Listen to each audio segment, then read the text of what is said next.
Então, essa semana, dia 18 de setembro, né, um chinês atacou uma criança japonesa aqui em Shenzhen.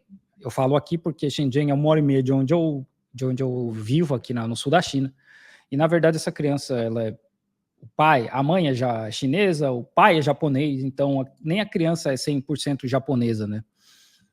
E um dos motivos, aparentemente, é essa treta que existe entre Japão e China há muito tempo. Desde a época do Império, a China tratava o Japão como um estado tributário de bárbaros que eles deveriam aceitar a posição na China no mundo. No caso do Japão, eles entendiam da mesma forma. E ali no fim do século XIX, o Japão ele se industrializa e começa a crescer militarmente, investir militarmente, que eles aprendem muito com os estrangeiros, estadunidenses e britânicos e etc. E eles começam a se expandir pela Ásia. Então, isso começa a criar um ressentimento muito grande contra os chineses, porque guerras, né? Então, os chineses que se enxergavam como o Império Celestial, perdendo para os japoneses, que eles enxergavam como Estado bárbaro tributário.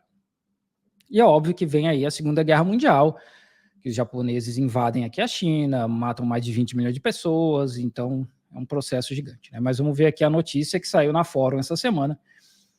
Eu não vou, né, trazer aqui em chinês ou inglês, né? Ainda bem que tem em português. Então, uma tragédia que resultou na morte de um menino de apenas 10 anos, filho de mãe chinesa e pai japonês, após ter sido esfaqueado na cidade de Shenzhen, no sul da China, abriu feridas antigas e nunca curadas nas relações entre chineses e japoneses, como eu tinha falado ali, né? Desde o ataque, o caso tem sido tema constante nas coletivas dos ministérios das relações exteriores da China. Isso é verdade.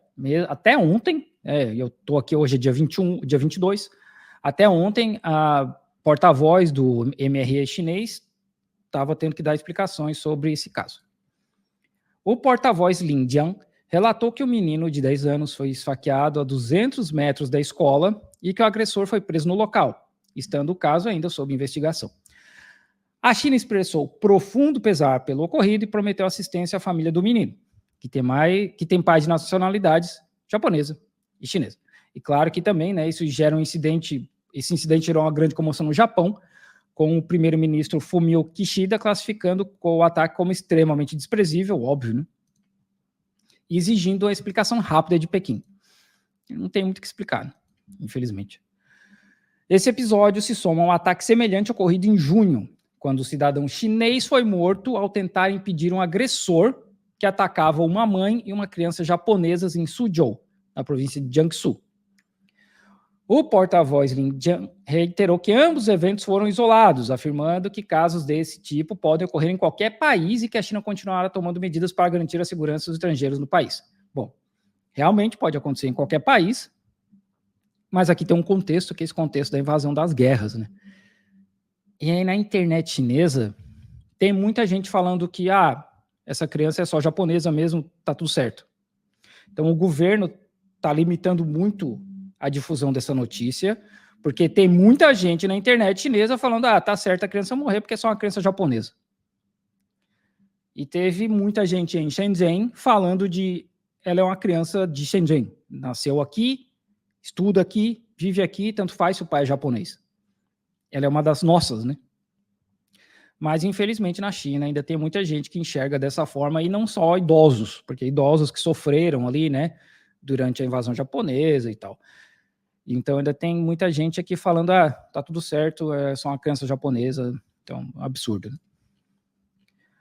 O suspeito agiu sozinho, ele não estava com ninguém até agora. O que se acredita é o seguinte, vamos ver se eles falam aqui, eu vou deixar o link aqui para vocês lerem com mais detalhes, né, porque é uma reportagem bem longa. O negócio aqui é o seguinte, o ataque contra essa criança japonesa, ocorrido no dia 18 de setembro, coincide com a data simbólica do incidente 918, também conhecido como incidente de Mukden, ou incidente da Manchúria, em 1931, que é quando começa a Segunda Guerra Mundial, na verdade, né? Não começa na Polônia, começa aqui na China. Esse evento foi um marco crucial nas tensões sino-japonesas, servindo de pretexto para a invasão japonesa da Manchúria. Os japoneses inventam um ataque, inventam que foram atacados em 18 de setembro de 31, o que vira uma desculpa para eles invadirem a Manchúria. E aí esse cara matou essa criança no dia 18 de setembro. É por isso que existe a ideia de que há uma ligação entre esses dois casos. O incidente de Mukden começa com uma pequena explosão em uma ferrovia controlada pelos japoneses nas proximidades da cidade de Mukden. Embora os danos tenham sido mínimos, o exército japonês culpou os chineses, né, e utilizou isso aí como desculpa para invadir. Nada de novo. A Yara vai falar aqui também sobre o massacre de Nanjing, sobre tensões históricas, né, que tem muito ainda até hoje, porque o Japão toma Taiwan em 1898, depois da Guerra dos Boxers. Depois da Primeira Guerra Civil Japonesa. Então, esse caso aconteceu, aqui se fala disso, o governo, né, está tentando, como eu falei, está tentando controlar um pouco a disseminação de notícias, porque tem um sentimento anti-japonês muito grande, mas é uma parada que na China a gente não vê. Então, quando acontece, vira notícia porque a gente não vê esse tipo de coisa aqui, não acontece, sabe? Simplesmente não acontece esse tipo de crime violento. Óbvio, acontece uma vez ou outra, né? Mas não é uma parada que acontece todo dia. Não é como a gente está no Brasil, que sei lá quantas mil pessoas morrem por violência só em São Paulo, por exemplo. E aqui não acontece isso. Então, esse sentimento nacionalista chinês, do meu ponto de vista, tem crescido. Esse sentimento anti-japonês tem crescido, em parte até porque o japonês se alia com os Estados Unidos, que é justamente um inimigo da China hoje, por vontade dos Estados Unidos, não da China. Então, os chineses veem isso, a gente é asiático, a gente devia trabalhar junto, e vocês aí se metendo com um colonizador safado. E aí, por conta de toda essa história, todo esse passado entre China e Japão, infelizmente ainda tem essas cicatrizes, né, que acabaram vitimando a criança. E como eu falei, no fim a mãe é chinesa, né? Não é nem japonês. Aí, além disso, a Panasonic, que é uma empresa japonesa que tem fábricas na China, já se colocou à disposição para repatriar todos os funcionários japoneses e famílias que quiserem sair da China. Então, a China fala, olha, isso é só um caso isolado, os japoneses não veem dessa forma. Então, tem já a empresa, como a Panasonic, falando, olha, se vocês quiserem ir embora para o Japão, a gente paga tudo para vocês saírem da China o mais rápido possível. Então, eu acredito que é uma parada que vem devagarzinho crescendo aqui dentro da China. Não é algo que eu via quando eu mudei para cá, mas só esse ano já foram 2 casos. Vamos esperar aí para ver se isso é uma tendência que vai crescer.